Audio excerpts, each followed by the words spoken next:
You know, when you think of space, you probably picture this vast black emptiness. But the truth is, just a few hundred miles above our heads, we've created a minefield. Today, we're going to talk about the incredibly high stakes problem of space junk, a mess that we made and one that could literally trap us on our own planet. So, to really get why something as small as a paint fleck can be as dangerous as a grenade in orbit, you kind of have to forget everything you know about speed here on Earth. Because up there, oh, the rules of impact are completely rewritten. Okay, think about this for a second. A pebble hits your windshield when you're doing 70 on the highway. It's annoying, right? It leaves a crack, you get it fixed. But now take that exact same pebble and speed it up to orbital velocity. That's 17,500 miles an hour. At that speed, it doesn't just crack glass, it literally vaporizes on impact, punching through solid steel like it's tissue paper. That is the insane difference we're dealing with. And this quote just nails it. Welcome to low Earth orbit, the world's most dangerous construction zone.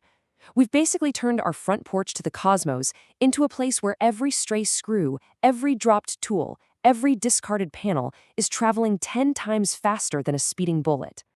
So, what is it that gives these tiny little objects such terrifying destructive power? Well, the answer isn't some complex rocket science, but it is brutal. It all comes down to some pretty basic physics of motion.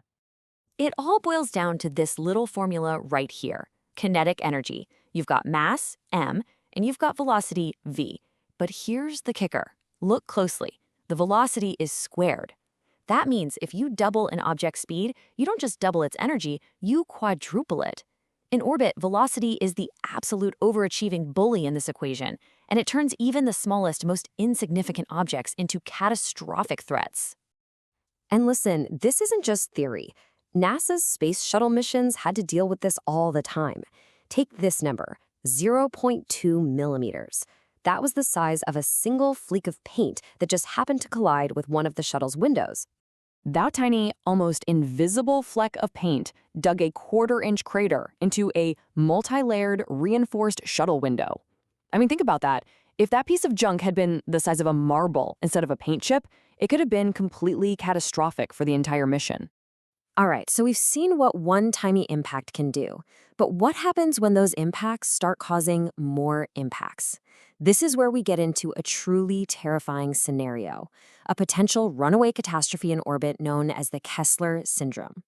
So way back in 1978, a NASA scientist named Donald Kessler had this chilling thought. He realized that if we put enough stuff up there, just one collision could set off a devastating chain reaction. See, one crash creates this cloud of shrapnel, and then every single piece of that shrapnel becomes its own tiny bullet just waiting to cause another crash, which then creates even more shrapnel. Here's how that domino effect would play out. So it starts with just one collision.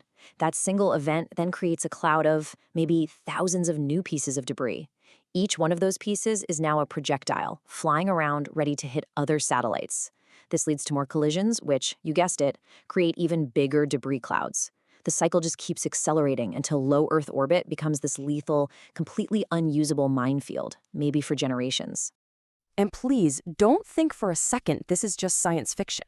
In 2009, we basically saw a preview of Kessler's nightmare. A dead Russian satellite smashed into a perfectly functional Iridium communications satellite. That one impact created thousands of new, trackable pieces of junk, and a huge chunk of them are still up there right now, a constant threat to everything else in orbit.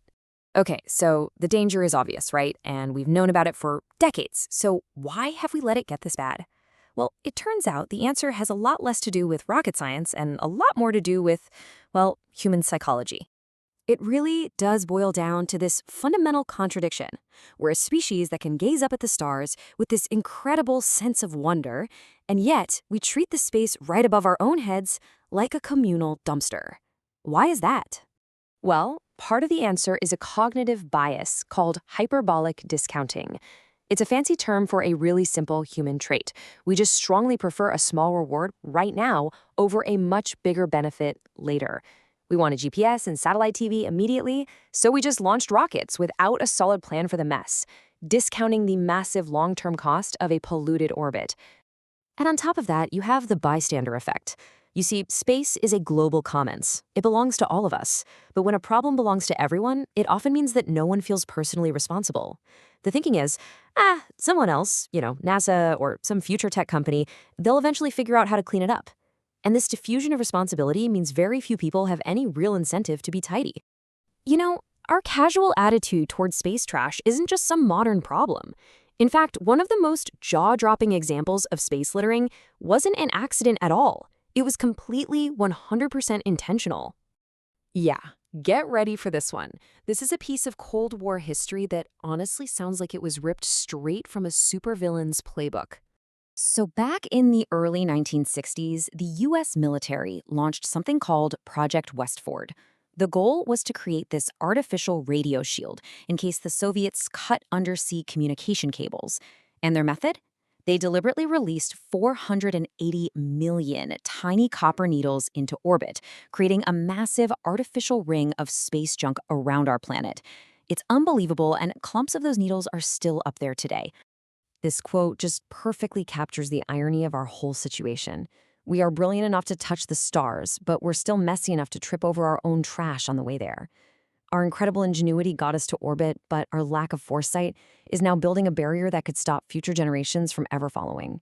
So, after decades of launches, accidents, and, yes, even intentional littering, what does our orbital backyard look like today? It's not the final frontier anymore. It's the final minefield. And we built it. The scale of this problem is just staggering. Right now, space agencies are actively tracking about 27,000 objects that are larger than a softball. But look at this, that is just the tip of the iceberg. The estimates suggest there are millions of smaller, untrackable pieces, the paint flecks, the bits of shrapnel, and every single one is a bullet that we can't see coming. So how do we defend against millions of invisible bullets? Well, for the most part, with armor. Spacecraft are fitted with these things called Whipple shields, which are basically just advanced bumpers designed to vaporize small debris on impact. But notice what's happening here. This is a reactive defense, not a proactive solution. We're not cleaning up the minefield. We're just building thicker armor and, frankly, hoping for the best. And all of this leads us to a really fundamental question for our future. As we become a truly spacefaring species, how are we going to treat our cosmic doorstep? Is orbit just a vacuum to be filled up with our technology and our trash, or is it a fragile sanctuary that we actually have a duty to preserve? The answer we choose is going to define humanity's future in the final frontier.